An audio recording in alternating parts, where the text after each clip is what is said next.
అంటే మామూలుగా కర్రలతో పాకలాగా వేసుకుంటాం మేడం. టైం అంటే 2 రోజుల ముందు ఫ్లడ్ కొద్దిగా ఇక్కడ దాకా వస్తే వెళ్తాం మేడం. వెళ్ళిపోయి అంతవరకు ఎందుకు వెయిట్ చేస్తారు? ఇప్పుడే వెళ్ళొచ్చు కదా అనుకుంటున్నాను. ఇప్పుడు అంటే మీకు అలవాటు ఉందా? ఇక్కడ దాకా రావడం వరకు ధైర్యంగా అలవాటు ఉందా లేదా అడుగుతున్నారు, చెప్పండి. అలవాటు అయిపోయింది, ఇదివరకు కూడా అలానే అయిందండి. ఒకరొకరికి ఎక్కడెక్కడ వెళ్ళాలి అందరికీ తెలుసా? డిగ్రీ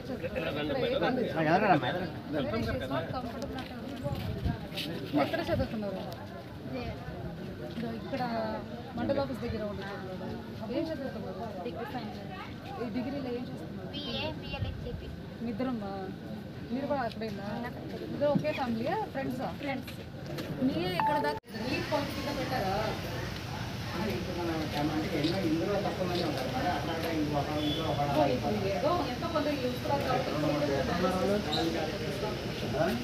ఎవరమ్మా ఇక్కడ స్పెషల్ ఆఫీసర్?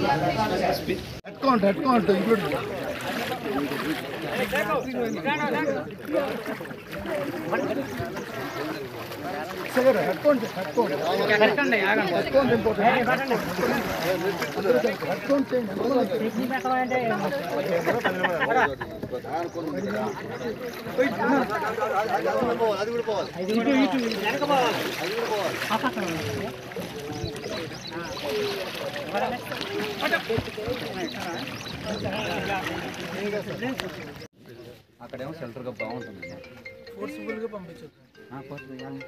మనమే మన రెస్పాన్సిబిలిటీ. మనం బండి పెట్టి పంపిస్తామంటే ఓకే, ఏదో కామన్ పాయింట్స్ లో డ్రాప్ చేసేస్తామంటే ఓకే. చూడండి క్లాస్కి 40 మంది, అదేంటి హై స్కూల్ 6 to 10 ఉంటుంది.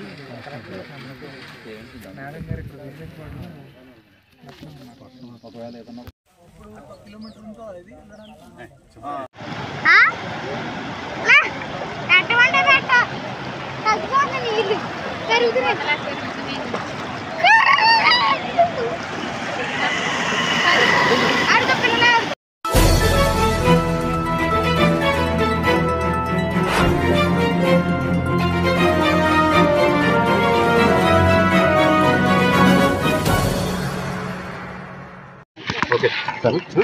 అందరికీ నమస్కారం.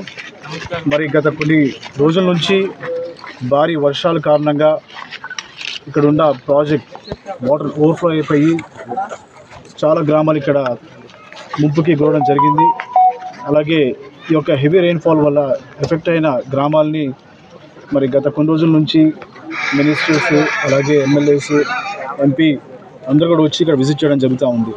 మరి ఎన్డీఏ ప్రభుత్వం చిత్తశుద్ధి కలిగిన ప్రభుత్వం అని చెప్పి, ప్రజలతోటి ఉండే ప్రభుత్వం అని చెప్పి భరోసా కల్పించడానికి వారికి ఎటువంటి ఇబ్బంది లేకుండా సివిల్ సప్లైస్ కానివ్వండి, మెడికల్ సప్లైస్ కానివ్వండి, వాళ్ళకి టెంపరీ అకామిడేషన్ కానివ్వండి, మరి రాబోయే రోజుల్లో వాళ్ళకి మరి పర్మనెంట్ అకామిడేషన్ కానివ్వండి, లాంగ్ టర్మ్ సొల్యూషన్ మీద కూడా మరి రెస్పెక్టెడ్ మినిస్టర్ గారు కొల్స్ పార్థసారథి గారు, అలాగే ఈరోజు ఎంపీ గారు మరి మహేష్ యాదవ్ గారు రావడం జరిగింది. మరి ఎవరు కూడా రాని ఇప్పటివరకు ప్రజాప్రతినిధులు మరి కమ్మరిగూడెంకి రావడం జరిగింది ఎంపీ గారితో పాటు. మరి ఇక్కడ లోకల్ ఎమ్మెల్యే గారు చిరు బాలరాజు గారు, టీడీపీ ఇన్ఛార్జ్ శ్రీనాథ్ గారు, గన్ని గారు, మరి మిగతా తెలుగుదేశం, జనసేన, బీజేపీ పార్టీ నాయకులు, కార్యకర్తలు రావడం జరిగింది. మరి అధికారులు కూడా ఇంకా కొంచెం మరి ప్రాంప్ట్గా ఉండి ప్రజలకి అందుబాటులో 24/7 సర్వీసులు ఇచ్చేలాగా ఉంటే ఇంకా బాగుంటుంది. ఎందుకంటే మరి ఇప్పుడే చాలా డ్యామేజ్ జరిగింది. డ్యామేజ్ అసెస్మెంట్ కోసం మరి ఎంపీ గారు వచ్చారు. మరి ఈ విషయంలో సహకరిస్తున్న తెలుగుదేశం, జనసేన, బీజేపీ పార్టీ నాయకులకి, కార్యకర్తలకి, అభిమానులకి, మీడియా మిత్రులకి, అలాగే లోకల్ నాయకులకి, మరి ముఖ్యంగా మరి జిల్లా నాయకులు కానివ్వండి, మినిస్టర్స్ కానివ్వండి, ఎమ్మెల్యేలు కానివ్వండి, అలాగే సీఎం గారు ఎప్పుడు టైం టు టైం రివ్యూ తీసుకుంటున్నారు. తప్పకుండా మరి పక్క కాన్స్టిట్యుయెన్సీ నేను ఎమ్మెల్యేగా చింతలపూడి నియోజకవర్గం సంబంధించి మరి బాలరాజు గారికి మేము ఎప్పుడు తోడుగా ఉంటాము ఈ కాన్స్టిట్యుయెన్సీకి. అలాగే ఈ రోజున మరి జంగారెడ్డిగూడెం మరి వాళ్ళు వచ్చేసి 1 లక్ష రూపాయలు డొనేట్ చేశారు. ఇక్కడ ఎవరైతే మరి ఇబ్బంది గురవుతున్నారో మా సహాయం ఎప్పుడు ఉంటుంది పక్క నియోజకవర్గం చింతలపూడి తరఫున అని మీకు తెలియజేస్తుంది. Thank you.